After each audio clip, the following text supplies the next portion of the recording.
Chandra Friday gamers. तो guys आज हम कुछ करने नहीं वाले यार, अभी हम कुछ बताने वाले हैं गाइस आपको।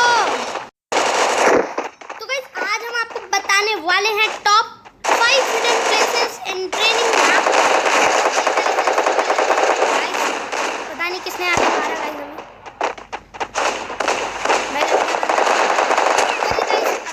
मार भी दिया तो गाइस सबसे पहले आपको बोल, और गाइस मैं जैसे लगा रहा हूँ वही वैसी लगानी है गाइस। आपको सबसे पहले यहाँ पर ऊपर आ जाना है। तो गाइस यहाँ पर एक वो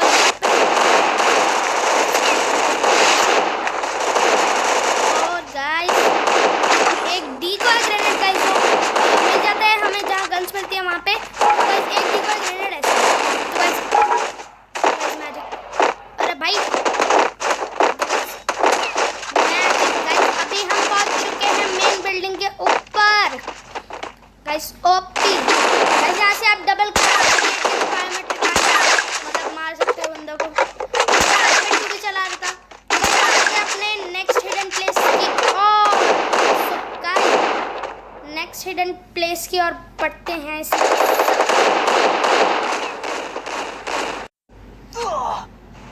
सो गाइस अभी तो यार मैं दिखा रहा था ट्रिक गाइस, इसने में हमें मार दिया। तो गाइस फर्स्टली आपको मैंने दो ग्लू वॉल ली थी। तो गाइस मुझे जब तक मैंने ग्लू वॉल लगाने की कोशिश करी तब तक गाइस मुझे मार दिया। तो गाइस आपको सिंपली मैं पहले शुरू से ही दिखा देता हूँ कहाँ जाना है। तो गाइस आपको सबसे पहले इस साइड जाना है बिल्डिंग के। एंड गाइस जो ग्लू वॉल है उसको इस साइड एक ऐसे एंड एक डीकॉय ग्रेनेड ऐसे प्लेस करना है गाइस। फिर आप डायरेक्ट मैजिक आप ऊपर चले जाओगे गाइस। फिर आपको अगर ग्लू वॉल तोड़नी है तो तोड़ देना,